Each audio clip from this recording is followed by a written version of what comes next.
जब लोगों ने कहा कि छोड़ दो पढ़ाई, कुछ नहीं होने वाला, एक साधारण से सवाल का जवाब तुम्हें आता नहीं और सरकारी नौकरी का ख्वाब देख रहे हो, उस दिन लिए गए दृढ़ संकल्प का परिणाम आज आप सभी के सामने सरकारी नौकरी के रूप में है। नमस्कार, मेरा नाम है सतीश कुशवाहा और आप देख रहे हैं एम ऑफ लाइफ। तो दोस्तों, आज आप सभी की मुलाकात कराने वाले हैं एक ऐसे ही संघर्षशील व्यक्ति से जिन्होंने अपनी मेहनत और लगन से रेलवे में सीसीटीसी का पद हासिल किया और समाज के उस वर्ग को करारा जवाब दिया जो कहीं ना कहीं हमारे आत्मविश्वास को गिराने का काम करता है। तो चलिए मुलाकात करते हैं धीरज कुमार जी से। धीरज कुमार जी, कृपया अपने बारे में दर्शकों को बताइए। Good evening sir. Good evening मेरा नाम धीरज कुमार है जी। और मैंने जो अभी टेस्ट निकाला, जो रेलवे ने भर्ती निकाली थी 2019 में जी एनटीपीसी की जी।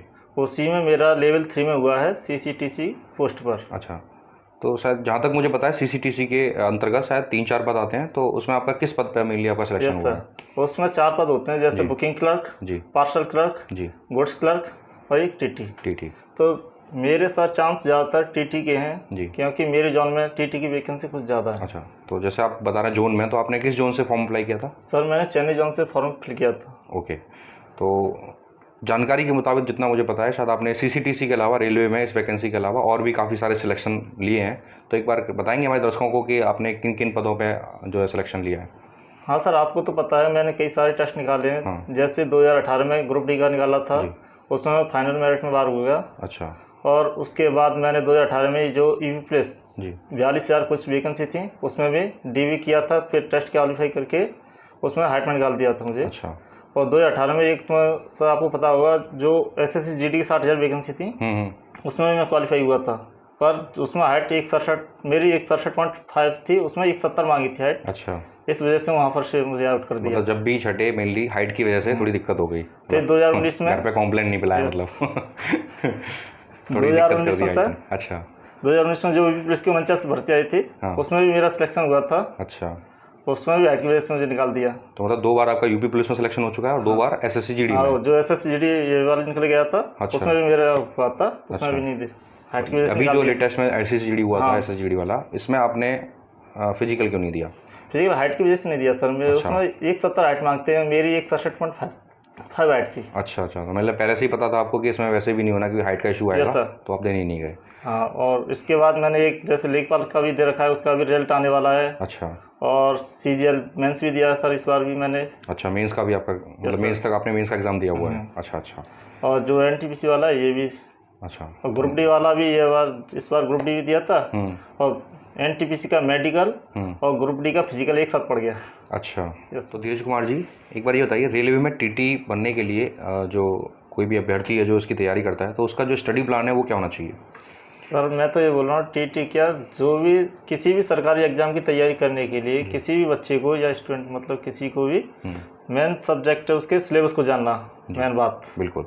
जब तक उसको सिलेबस पता नहीं होगा वो कुछ नहीं कर सकता। सिलेबस में उसको ज़्यादातर 3 चीज़ तो आती हैं, मैथ, रीजनिंग, जीएस। ओके। और ऑप्शनली किसी एग्जाम में, जैसे रेलवे में आता है, और अदर एग्जाम में हिंदी और इंग्लिश को भी एडिशनली इंक्लूड कर लेते हैं। तो जैसे हम बात करें रेलवे की, तो रेलवे में अगर मान लो किसी अभ्यर्थी को तैयारी करनी है तो मेनली जीएस सेक्शन बहुत बड़ा होता है। Yes sir. तो जीएस में हम मेनली किस पर्टिकुलर पोर्शन पे हम फोकस करें ताकि वो एग्जाम में थोड़ा सा बेनिफिशियल हो उसे? सर मेरे हिसाब से तो जीएस में साइंस। ओके।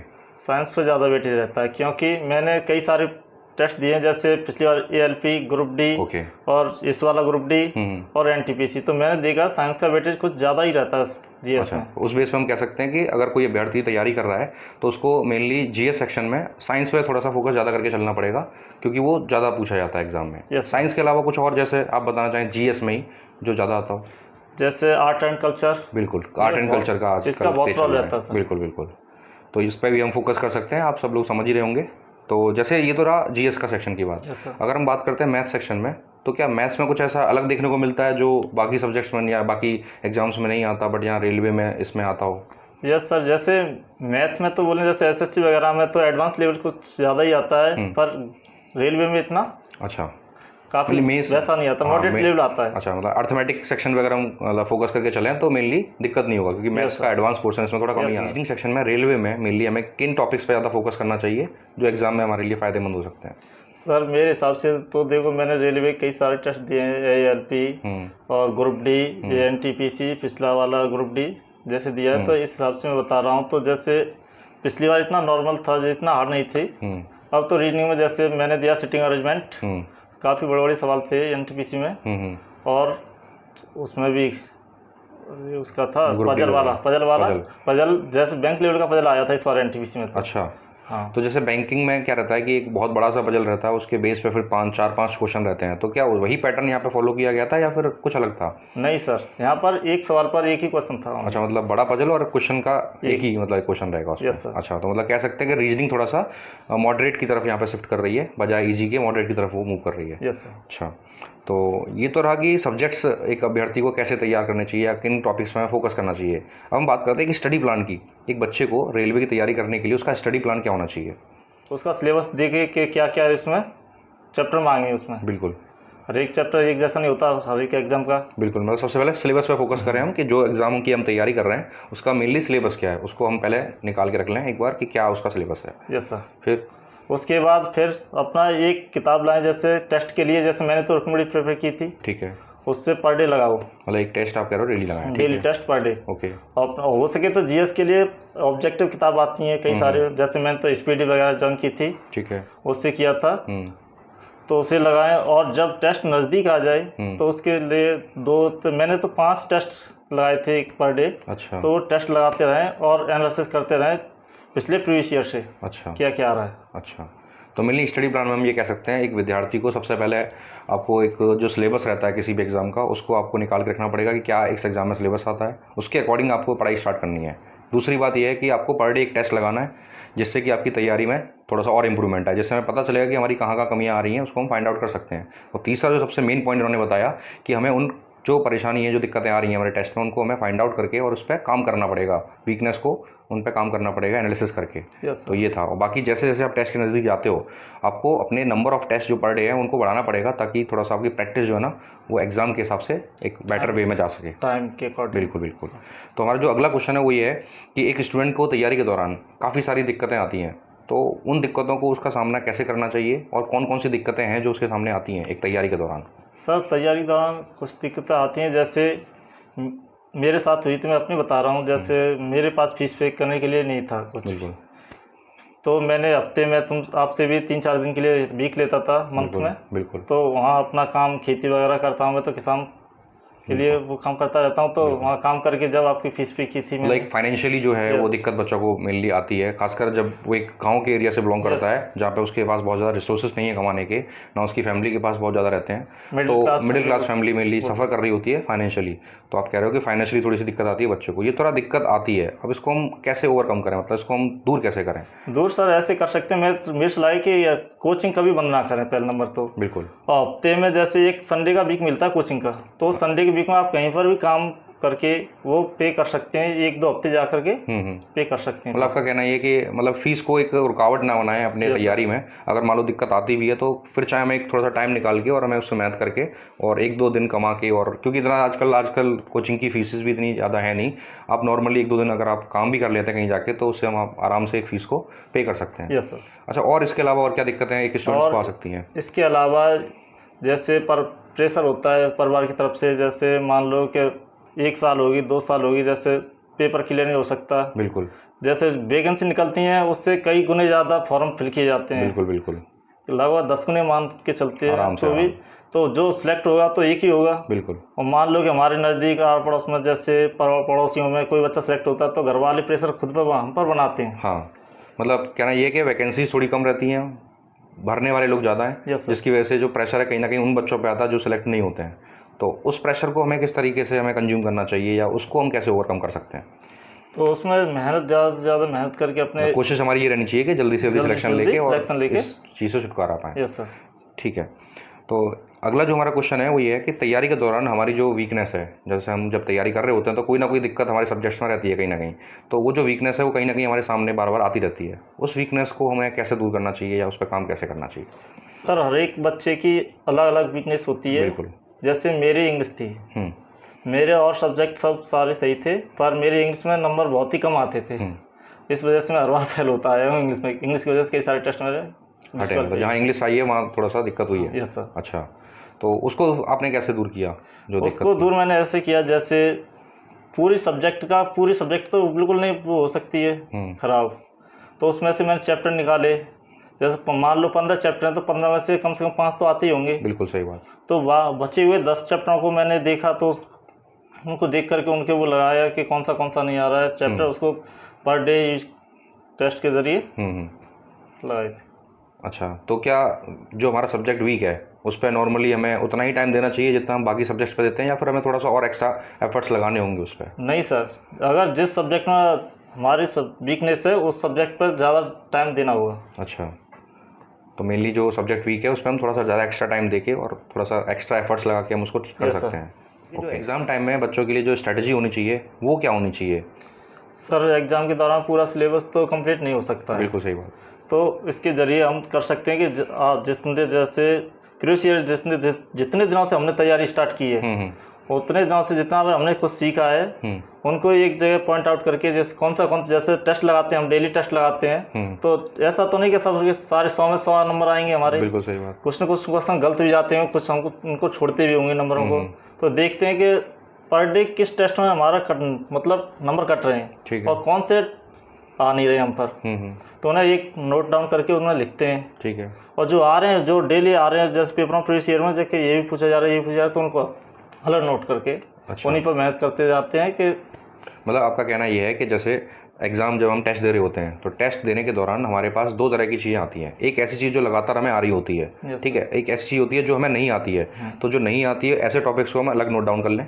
दूसरा, एक प्रीवियस ईयर का एक पैटर्न होता है, उसको हम देखते हुए चल रहे हैं कि ये चीज़ें बार बार आ रही हैं, तो उन पर हम मेनली ज़्यादा फोकस करेंगे कि इसकी आने की पॉसिबिलिटी थोड़ी सी ज़्यादा है, तो उस पर हम थोड़ा सा एग्जाम टाइम में ज़्यादा फोकस करेंगे। यही चीज़ है ना। तो एग्जाम टाइम में आप कह सकते हो, जो इनका कहना है कि एग्जाम टाइम में मेनली हमें प्रीवियस ईयर के हिसाब से जो पैटर्न चल रहा है उस पर जो आए हुए क्वेश्चन हैं या उस पर आए हुए जो टॉपिक्स हैं उनको हमें एक तरह से निकाल के और उन पर ज़्यादा वर्क करना चाहिए, क्योंकि हम उस लिमिटेड समय में बहुत ज़्यादा कवर नहीं कर सकते हैं। कम समय होता है, ज़्यादा पढ़ना होता है, तो उसमें हम केवल उन टॉपिक्स पर फोकस करेंगे जिनके आने की प्रोबेबिलिटी थोड़ी सी ज़्यादा है।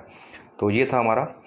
इससे सर बहुत कुछ फ़ायदा भी मिलता है टेस्ट लगाने से। मैंने भी किया था, मैंने जैसे अपने एनटीपीसी मेंस के तौर पर, सोई प्री के तौर पर रिकमेंडी की मैंने पब्लिकेशन से आती है किताब, बिल्कुल वो रिकमेंडी मैंने इस्तेमाल की थी। अच्छा। तो मैंने पर डे 5 टेस्ट लगाए थे। तो ऐसा नहीं, जब मेरे नंबर बहुत कम बनते थे, मैंने आपको भी बताए थे कि मेरे जब ऐसे आते थे 70 70, जब वैसे आते थे ना मेरे, तो तुमने बताया भी था कि इनको देखो धीरज। जब मैंने उनसे काफ़ी कुछ बढ़ा मेरा स्कोर। अच्छा। और 90 तक पहुँचा।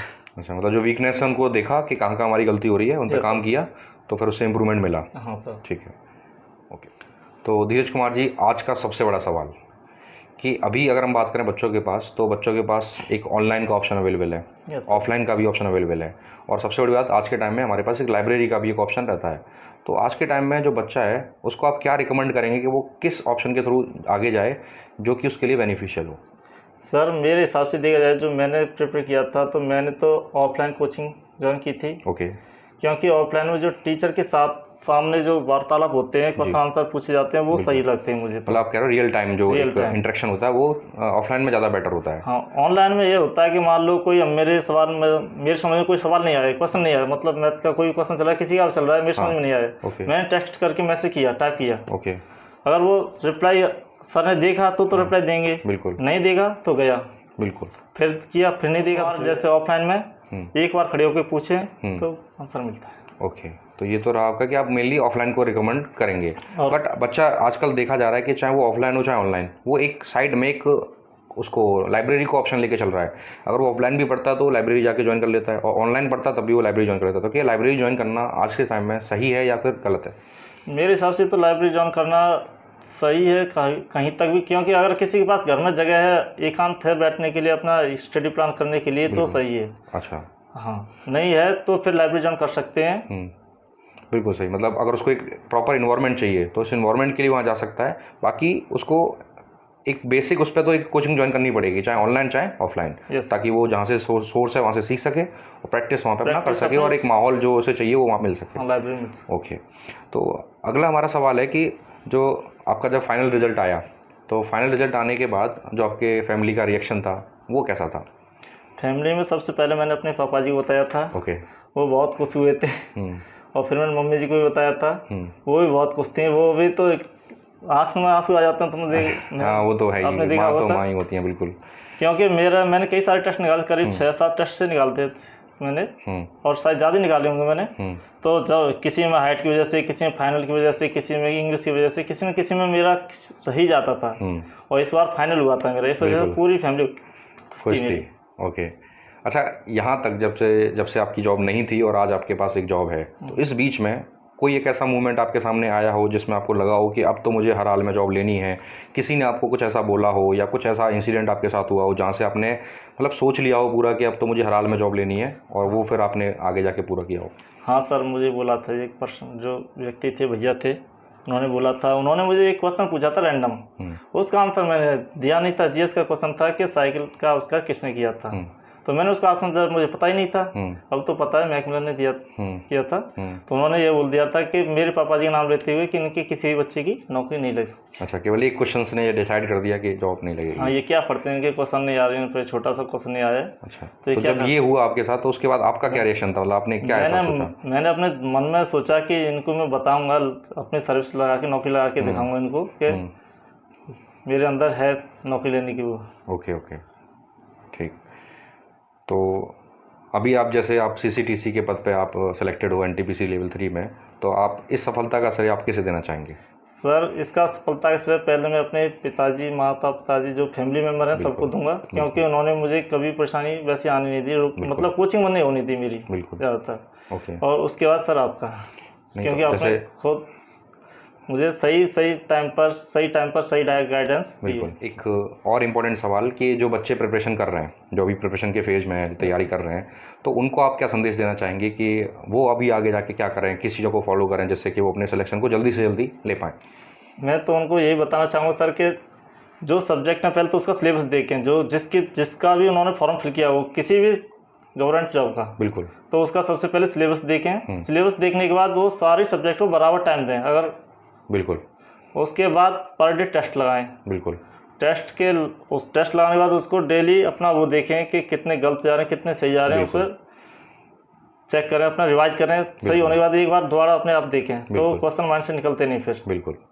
और उसके बाद अपना पर डे टेस्ट लगाते। तो मेन आपने देखा कि एक अभी जो तैयारी कर रहे हैं बच्चे, उनके लिए यही संदेश है इनकी तरफ से भी और हमारी तरफ से भी कि आप जिस भी एग्ज़ाम की तैयारी कर रहे हैं, तो उस तैयारी के दौरान सबसे पहले आप सिलेबस को निकालिए। जो आप तैयारी कर रहे हैं उसका सिलेबस निकालो, सिलेबस के अकॉर्डिंग सभी सब्जेक्ट को बराबर समय दो। हम कभी ये गलती कर देते हैं कि मैथ्स को है तो मैथ्स को ज़्यादा वेटेज दे देते हैं, ऐसा नहीं करना है। जितने भी सब्जेक्ट हैं सबका बराबर वेटेज होता है आजकल, तो सबको हमें बराबर समय देना है। और तीसरा सबसे इंपॉर्टेंट बात कि हमें टेस्ट लगाना है। टेस्ट आजकल बहुत ज़रूरी है, जिससे कि हमारी कमियां, हमारी जो भी दिक्कतें हैं वो पता चलती हैं, और उससे भी बड़ी बात यह है कि जो कमियां हमारी निकल के आ रही हैं उन पर काम करना। तो सबसे बड़ी बात है जो आखिरी फेज़ होता है हमारा, 4th फेज़, जिसमें कि हमें जो भी हमारी वीकनेस आ रही है निकल के, उन पे हमें काम करना होता है, और इस तरीके से हम अपनी तैयारी को बेहतर कर सकते हैं। और जितना बेहतर तैयारी होगी उतना ज़्यादा चांसेस होते हैं सिलेक्शन के। ठीक है, तो एक आखिरी सवाल कि क्या आपको जो आपका एम ऑफ लाइफ है, इनिशियल एम ऑफ लाइफ, वो आपको अचीव हो चुका है? Yes sir. ओके, तो आपके इनिशियल आपने एम ले लिया है, तो आपका कोई ऐसा एम जो आपने फिर से एक डिसाइड किया हो, क्योंकि हमारी ज़िंदगी एक बहुत लंबा सफ़र होता है, इसमें हमारे छोटे छोटे एम रहते हैं, तो अगला एम आपका ऐसा क्या है जो आपको लग रहा है कि मुझे ये लेना है? सर, मेरा एम तो अभी तो फिलहाल तो ये तो हो ही गया, मिल गया रेलवे में। उसके बाद जो छोटे छोटे मिलते रहेंगे उसके तैयारी करते रहेंगे अंदर ही अंदर जो। ओके, मतलब प्रमोशन के लिए आप ट्राई करते रहेंगे, जो भी आगे प्रमोशन मिलेगा उसके लिए अगला टारगेट है आपका। ओके, तो ये थी आज की हमारी मुलाकात धीरज कुमार जी के साथ, और ये था हमारा कन्वर्सेशन। उम्मीद है ये आप सबको पसंद आएगा। तो आज के एपिसोड में बस इतना ही, मिलते हैं एक नए एपिसोड में एक नई कहानी के साथ। तब तक के लिए नमस्कार।